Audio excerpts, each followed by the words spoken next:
Madame, Monsieur, bonjour, bienvenue sur TV8 Mont-Blanc, j'espère que vous allez bien. Nous allons passer une partie de cette soirée ensemble, en tout cas on vous en remercie.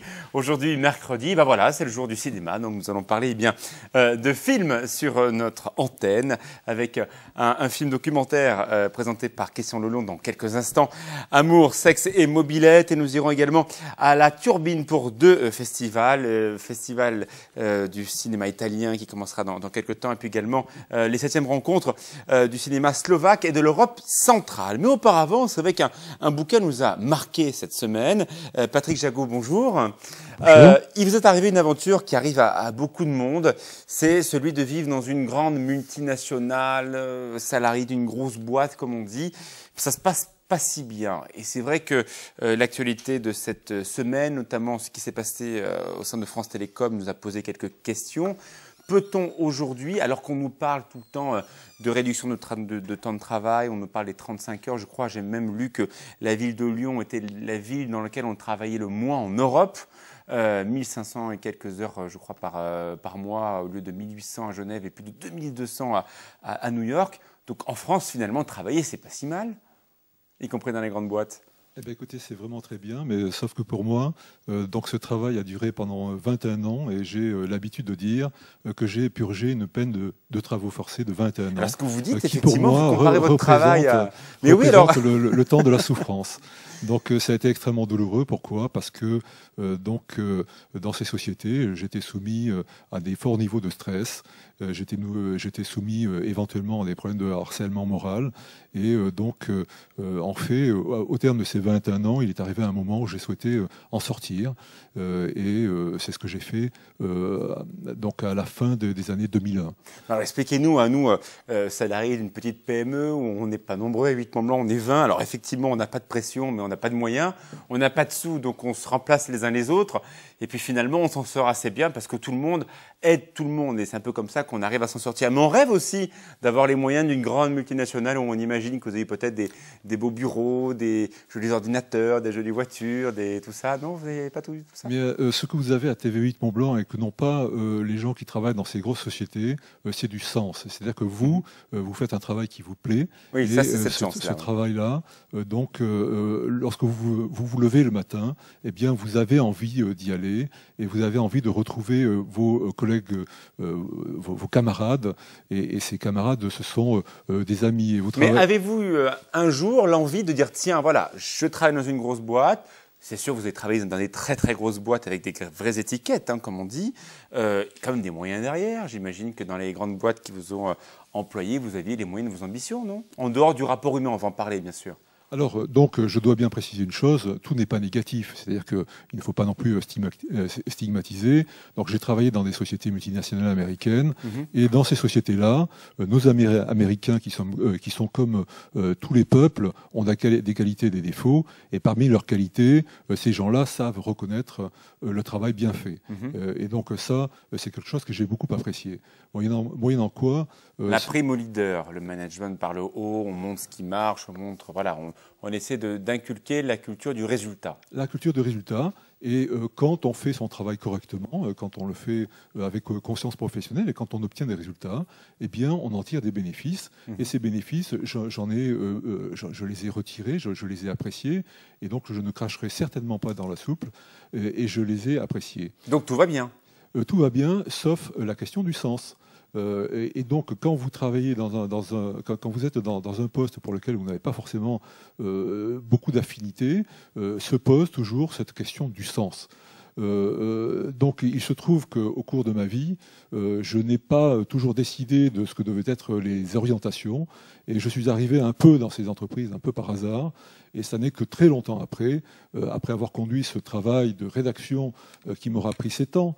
Donc tout à l'heure, Alexis, vous disiez que ce livre sort opportunément à un moment où on note des choses dramatiques dans les grandes entreprises françaises, donc en particulier des suicides. Puis ça fait longtemps que ça couve. Donc ça fait longtemps que ça couve. Mais ce que je veux dire, c'est que ce livre n'est pas un livre de circonstances. Je ne l'ai pas écrit parce qu'il y a des gens qui se suicident aujourd'hui. Et l'actualité vous a rattrapé. Alors, un mot, on va quand même en parler. Vous, en tant que, effectivement, ingénieur, vous avez travaillé à l'ENSAM, vous auriez pu travailler à France Télécom, d'ailleurs. Hein. Ça aurait été une entreprise qui aurait pu vous approcher à un moment ou à un autre.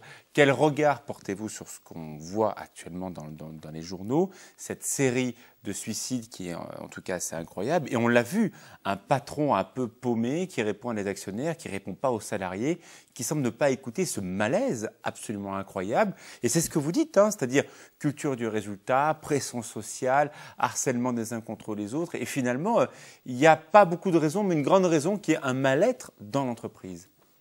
Donc je suis comme tout le monde, j'assiste effaré à cette épidémie de suicide qui se passe dans les grandes entreprises. Parce que quand ça a été Renault, ça a été d'autres boîtes aussi. Les noms importent peu et je ne suis pas là pour donc faire ce que les Américains appellent du finger pointing. Mais donc ce à quoi nous assistons est vraiment dramatique. Des gens en viennent à mettre fin à leur jour. Des gens qui sont soit pères, enfin fils, époux, et qui laissent derrière eux une quantité de souffrance terrible pour les gens. Mais ce que je ne comprends pas très bien, c'est qu'à l'époque, on travaillait 45 heures, 42 heures, 40 heures, maintenant 35 heures. Les tâches pénibles, il en existe encore au travail, mais l'ordinateur permet de faire des choses un peu barbantes qu'on ne fait plus aujourd'hui. On a des téléphones, on a des tas de choses qui nous aident à travailler. Et pourtant, on a l'impression que plus on réduit le travail, plus on met des moyens à disposition, plus eh bien, ça ne se passe pas forcément très bien. Donc vous avez parfaitement raison, Alexis. Donc en fait, j'en reviens toujours à cette question du sens. Les gens en viennent à ces extrémités parce qu'il n'y a plus de sens. Donc effectivement, ils ont à leur disposition des moyens de communication extrêmement sophistiqués, etc. Moyennant quoi, ils font des travaux pour lesquels ils n'ont pas une étincelle qui les propulse le matin donc à l'entreprise. Et ils ont perdu le sens de ce travail. Et ce sens, ils l'ont perdu au moment où ils ont perdu, je dirais, ce qu'on appelait avant la conscience professionnelle. C'est-à-dire que, en fait, il est possible de trouver du sens à n'importe quel emploi. Ce que je vous dis peut-être va vous surprendre, y compris dans le cas du cantonnier qui casse des cailloux. On peut trouver du sens à condition de faire ce travail avec le maximum de conscience professionnelle et à condition de rechercher dans ce travail une production de qualité. Et quand on produit un travail de qualité, quand on le fait avec conscience professionnelle, eh bien on a la satisfaction de quelque chose qui paraît suranné et certainement très démodé. On a la satisfaction du travail bien fait. Et comme un artisan, comme le boulanger, exactement, comme celui qui fait son propre travail tous les jours. Voilà. Et c'est la raison pour laquelle dans cet ouvrage, Mitchong est fier de l'être, je propose comme modèle le modèle de fonctionnement des artisans. Avez-vous envoyé votre bouquin à François Fillon et à Xavier Bertrand, le directeur de l'économie des entreprises au gouvernement? Mais non, Alexis. Donc, pourquoi pas? Je ne fais pas de politique, je ne suis encarté nulle part, je ne suis pas un rebelle. C'est un témoignage en tout cas. Je ne suis pas un révolutionnaire. Bon, vous savez, quand on lit Mitchong est fier de l'être, on a l'impression que vous allez vous enrôler dans les brigades rouges, mais bon, c'est pas l'objectif du... Vous êtes révolutionnaire d'ailleurs ou pas? Non, absolument pas. Donc je ne suis pas du tout un révolutionnaire. Mon but est simplement de faire que pas les gens... Pas d'accent syndicaliste? Absolument pas. Donc ni syndicaliste, ni encarté dans le moindre parti. Simplement, mon souhait est de faire que les gens... Alors, attendez, moi je vous crois qu'à moitié, parce que lorsque vous dites dans votre bouquin, et vous avez raison de reprendre des phrases de Voltaire, d'écrire c'est d'agir, ben, je suis d'accord, mais il faut que ça serve à quelque chose. Donc envoyez-le forcément à des gens qui peuvent peut-être changer le mode de travail dans les entreprises. Pourquoi pas la patronne du MEDEF ou d'autres?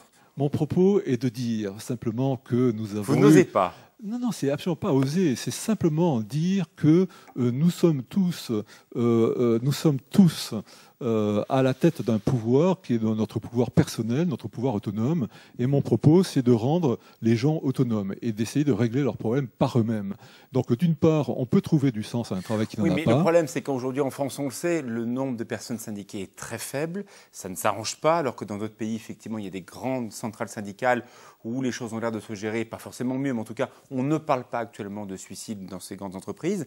Alors, où est l'espace de liberté? Ça se passe comment? Parce que les salariés ne vont pas dans ces réunions-là, les patrons rencontrent les salariés de manière assez épisodique, donc on ne se parle pas.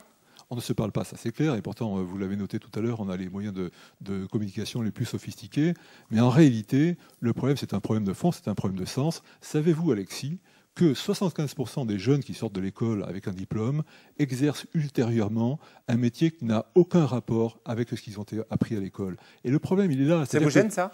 Ça me gêne terriblement. C'est-à-dire qu'à partir du moment où le travail devient simplement un moyen de gagner un salaire qui ne sert uniquement qu'à payer des crédits et à payer des frais fixes, là, vous avez les recettes de cette épidémie de suicide qu'on voit aujourd'hui. C'est-à-dire que les gens se retrouvent, comme ça a été mon cas, dans des emplois pour lesquels ils n'ont pas forcément d'affinité. Ils se lèvent le matin, ils ne savent pas pourquoi. Et au bout du compte, ils vont au travail uniquement pour payer leur crédit et uniquement pour payer leurs frais fixes. Mais ça n'est pas suffisant. Ça ne donne pas un sens suffisant au travail. Et le sens, en fait, vous, Alexis, vous qui avez la chance de faire un métier qui vous plaît, vous qui êtes ce que j'appelle dans mon livre un mitchonk professionnel, donc là c'est quelque chose d'extraordinaire. Un mitchonk, c'est déjà beau, mais alors un mitchonk professionnel, c'est quand même quelque chose d'extraordinaire. Eh bien, cette chance-là, tout le monde ne l'a pas, tout le monde ne l'a pas, et je le disais tout à l'heure, 75% des gens, en réalité, sortent de l'école et exercent un métier qui n'a aucun rapport avec ce qu'ils ont appris à l'école. Alors donc, dans ces cas-là, la vraie difficulté, eh bien, c'est en fait de trouver ce pourquoi on est venu sur Terre, quel est le sens de ma vie, quelle est ma vocation. Alors, il existe des gens qui ont cette chance inouïe d'avoir très tôt une vocation. Peut-être qu'avec les 35 heures, aujourd'hui, les gens se révèlent en dehors du travail, dans une association. Et en France, on voit bien le succès des associations. On voit des Ken-fêtes le week-end dans tous les villages. Les gens se défoncent pour aller aider le village à faire telle chose ou telle chose pour les écoles. Et c'est effectivement moins dans le travail. Christian Lelong, vous qui sillonnez très souvent les pays de Savoie, vous sentez ça, effectivement, le fait que le travail, maintenant, c'est à la fois très important et plus vraiment, et les gens ont du mal à se réaliser. Alors, vous êtes réalisateur, donc ça tombe bien, mais c'est dur de se réaliser. Vous avez raison de le noter. Je crois que j'ai la chance de faire ce qui me plaît. Et je dirais pas de travailler. Je crois que dans. Oui, mais parfois, on ne gagne pas beaucoup de sous dans nos métiers. Il faut quand même le rappeler. C'est pas l'Eldorado, loin de là. Hein. Ah, mais complètement. Non. Mais je dis pas. Moi, j'ai aucune ambition financière avec mon métier. Je cherche simplement à en vivre simplement et à continuer de l'exercer et à pouvoir continuer à vivre de ce que j'aime faire. Voilà. Alors, vous aimez l'amour, le sexe et la mobilette. Bon, si vous voulez, ça, c'est le titre du film. Alors, on va voir un extrait, on va en parler tout de suite. Vous allez présenter votre film très prochainement à la MJC de Novelle. À tout de suite.